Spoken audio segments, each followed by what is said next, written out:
Hello everyone, Charles Watts here, the Arsenal correspondent at Goal, joining you on Thursday as we edge towards the end of the week and we edge towards that big game for Arsenal at the London Stadium on Sunday. Can they make it 3 wins on the bounce?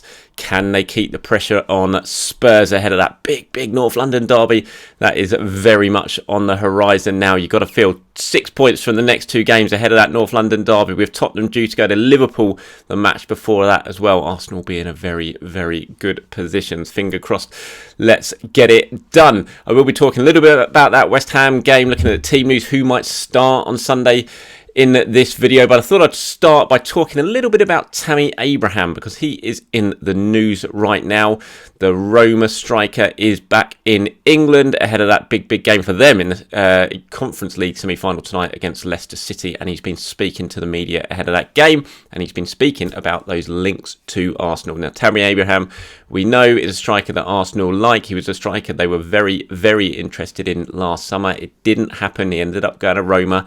He spoke a little bit about that as well in the last couple of days, why he decided to go to Roma. It never got to the stage where Arsenal actually bid for Tammy Abraham. He was just a player that they were interested in exploring. In the end, for one reason or other, they didn't make a bid and he went to Roma anyway.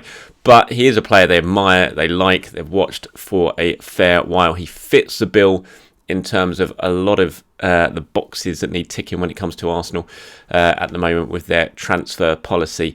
And he is certainly a player who will be on the list this summer. Who I'm not saying they'd sign him or anything like that, but you know, if you walked into the scouting office at Colney right now, sitting next to Edu, and had a list of strikers right on the table next to him, I'm pretty certain you would see Tammy Abraham's name on that list of strikers. It'd be a lot of money though. And he's been speaking. He was asked in the press conference ahead of the game against Leicester about the reported interest in Arsenal and, you know, possibly coming back for it to England. This way, I'd say, he said, for me to be doing what I'm doing now for a great club like Roma, I can't really describe the feeling coming off the back of a difficult season at Chelsea when I wasn't really playing games. Coming here and shining, it's like a dream come true. I'm happy playing my football. Of course, you hear these little rumours here and there, different people are being interested. Clearly, for me, I'm doing the right thing if people are watching. But I give credit to my teammates, staff, the manager. They're a big part to play in how well I'm doing. For me, like I said, I just want to go all the way and hopefully win a trophy.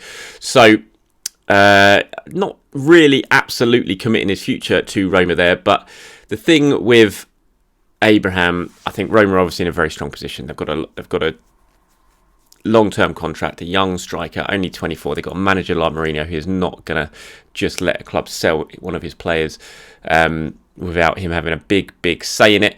And it's just going to cost an awful lot of money if Arsenal are going to sort of cement their interest in Tammy. You know, we know they're going to sign 2 strikers this summer. One of them is going to be a hybrid type forward.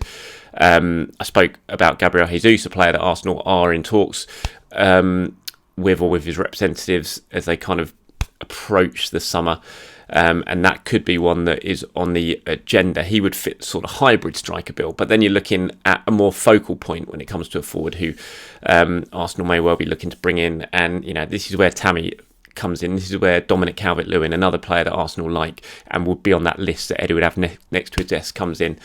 And there's a few others as well. So, you know, nothing's been decided yet or anything like that. But Tammy does fit the bill. And I think I'm interested to hear your views on it. You know, would he be a strike? Would you be excited by signing Tammy Abraham? Let me know in the comments below. Personally, for me, I think he's a very good forward. I think like I said, he ticks a lot of boxes in terms of Arsenal are concerned. I think he is that focal point type forward. He's good in the air. He's good with his feet. He's much better with his feet than a lot of people think. He's coming off the back of a very good season. You know, what he's done in Italy has been impressive. Yes, it's Serie A. It's not the Premier League. You know, it's different. Serie A's, you know, it's a very good league, but we've seen that, you know, players coming from there don't necessarily repeat their sort of scoring feat when they come to Premier League. Look at Romelu Lukaku, for example. But in 50 appearances for in all comps this season, Tammy scored 26 goals. That's including international goals for England. You know, and that's a very good return in his first season in a new country. He's 24. Like I said, he fits the bill. He knows the club. I believe he's an Arsenal fan, or his family are Arsenal fans. So there's lots of reasons that I think there would potentially be a decent signing. Now, is he the big name that certainly a lot of you guys, the fan base I know, craves? you would say no, but realistically, who are Arsenal going to get? I know there's like Nunez, Darwin Nunez, a player that is being absolutely banded around Europe right now, being linked with left, right and centre to lots of clubs. Yes, again, he'd be on the list that Edu's got. Of course he would be. Look at his goal scoring record. Look at what he's done for Benfica this season. He would be on the list, no doubt about it. Could Arsenal get him? Could they push the boat out? Could they win a bidding war with a few other clubs? I don't know. Maybe if they get Champions League, they potentially could, and we'll have to wait and see. This is all hypothetical, of course, because the window isn't open yet. We don't know exactly who Arsenal are going to go for. They're going to have a list of targets. They'll go through them and they will see who they can get. But I do think if Tammy Abraham did come back to England, I wouldn't be overly against it, and I think he could do good things for Arsenal. Would he be my number one choice when it comes to a striker, central striker, a focal point striker? No, probably not. But he wouldn't be that far off, I have to say. I think he'd do pretty well. I mean, I really like Darwin Nunez. I think he could be an exciting addition. But again, he may be a more exciting name, potentially just because of where he comes from. A South American flair player. Has obviously been scoring lots and lots of goals for Benfica, but yes, in Portugal. Yes, he's done it in the Champions League this season, which is pretty good. He did very well against Liverpool, and he's done well in other games, scored the winner away at Ajax. So he's proven he can do it at Champions League level as well. But there is still that whole thing of South American forward who's been playing in Portugal, come into England. Will he absolutely hit the ground running? Potentially could. Look at what's happened with... his name escapes me. Luis, is it? Having come from Benfica to... not Benfica, Porto, I think, wasn't it? To Liverpool. He's done very, very well. So there's a lot of reasons for and against maybe some of these strikers, but I do think if Arsenal were to push on and sign Tammy, that he wouldn't be the worst addition. I just feel like the money could well be an issue when it comes to him and Arsenal, just because A, who his manager is, B, how long his contract is, his age. I think it's going to cost big money, and whether Arsenal can push the boat out and bring him in, we'll have to wait and see. But let me know what you think. Who would you like to see arrive as a forward for Arsenal? And I'm not talking about a Gabriel Jesus type forward. I'm talking about that sort of focal point striker. If Arsenal are going to get one of them, who do you want to see come in from across Europe? Let me know in the comments below. Okay, so enough about transfers and hypothetical transfers, because let's face it, look, the window's still a way off, and I don't want to talk too much about transfers at the moment because we've still got 5 massive games to go between now and the end of the season, which, depending on how Arsenal do in those 5 games, could possibly shape exactly what happens when it comes to the transfer window. So this is what all matters. This is where it all counts. The whole season has led to these next 5 games. The next stop, West Ham on Sunday, who you would think now are out of the race for the top 4. You can never say never. We've seen mad things happen in the last few weeks, but you'd think at the moment we are down to pretty much a straight shootout between Arsenal and Spurs. Arsenal in pole position at the moment, thanks to those 2 brilliant wins against Chelsea and Manchester United, and the fact that Tottenham have slipped up as well, losing at home to Brighton and then drawing at the weekend. If Arsenal win this one against West Ham, then they are in a very, very good position ahead of the next game, which Leeds at home. But who starts? This is going to be an intriguing one for me, and I think certainly when it comes to the back 4, the defence, going to be really interesting to see what Mikel Arteta does on this one. We're at London Colney tomorrow for his press conference. I will be there, so keep an eye out for that. But Tomiyasu, what do you do with Tomiyasu? He hasn't started for, I don't even know how long it's been now since he started. It was a Liverpool League Cup semi-final, wasn't it? Second leg was his last start. That was January. But he did come on against Manchester United. He's had another week of training now. Do you start Tomiyasu? And if you do, where do you start him? Do you play him at right back, take Cedric out the team and stick with Nuno Tavares at left back?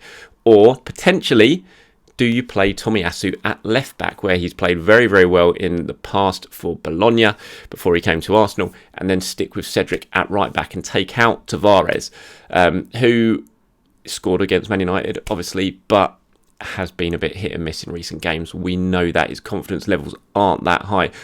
Personally, for me, I would like to see Tomiyasu at right back. I think Cedric's done pretty well in his absence. He's covered potentially better than we thought he would over a large period of games.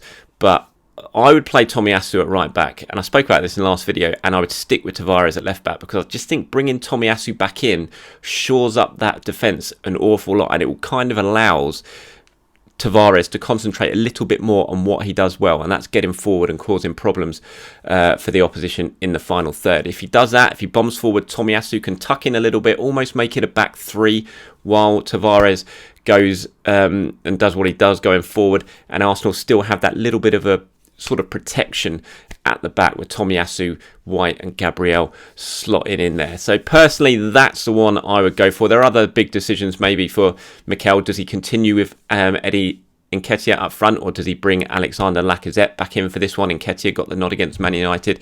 I didn't see the full game, obviously I wasn't here, but by all accounts he did pretty well. Should have scored, did score one that was ruled out for offside. Should have scored just before that, but we've seen what Eddie has brought to the team in the last couple of games. Just that ability to actually stay in the penalty area, which is one thing, which Lacazette hasn't done for a while, but also just running off the shoulder of the defenders, giving them something a little bit different to think about rather than just what Lacazette has kind of been doing for a few months now, and that is just dropping deep, not getting in and around the penalty area, and not really being a goal threat. For me, I think you stick with Eddie Nketiah up front for that one, and then the rest of the team kind of picks itself at the moment. And that is, you stick with Granit Xhaka and Mohamed Elneny in midfield. I'm not the biggest fan of that partnership, but you can't argue with how Elneny has done since he's come in the last couple of games alongside Granit. And Granit's in excellent form, and for me, probably Arsenal's player of the month for April. Thought he was very good against Chelsea, very good again against United. Scored the winning goal. The Xhaka renaissance for the fifth time continues. That guy's got more lives than a cat. And fair play to him. Such elite mentality, Xhaka. He may have his faults. Well, he does have his faults. We know that. But one thing you can't question is mentality. A lot of players would have scarpered a long time ago, run off and thought this isn't worth it. But he just sticks it out and he keeps coming back, keeps performing, getting in the team, and doing well. And I can't criticise Xhaka for that. I think his mentality is absolutely second to none. He's got massive, broad shoulders, and fair play to him.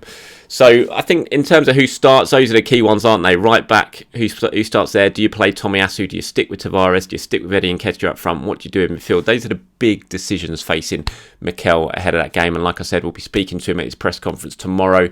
Maybe we'll get more of an idea of what he's thinking there. So keep your eyes peeled for all the news from London Colney as it happens. Like I said, I will be there for that one. Team news-wise, I mean, it's looking pretty positive. I mean, yes, we know Thomas Partey is out. Yes, we know Kieran Tierney is out. But like I said, Tomiyasu is back in now, and he's had another week's worth of training, which is a very positive thing, and it gives Mikel an awful lot more options when it comes to what he wants to do at the back. West Ham are having issues. We know that certainly at centre back. So it'll be interesting to see how they line up, and they've of course got a massive semi-final in the Europa League, which is going on tonight. So, will they be tired? Will they rotate a few players? You would imagine they probably would, especially if David Moyes believes the top four, chances of the top four has now gone.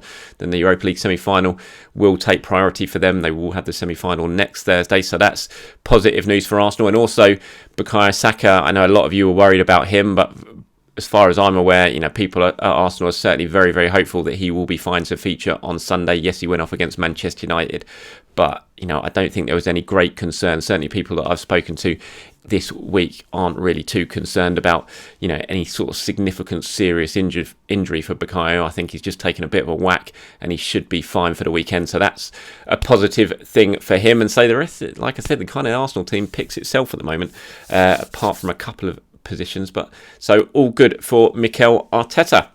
Thank you very much for watching, everyone. That's it for today's video. Like I said, I'll be at London Colney for Mikel's press conference tomorrow. I'll try and do a video after that going through what he has had to say. So keep your eyes peeled as we head towards that massive game against West Ham on Sunday. Have a very good day, everyone. I'll speak to you soon.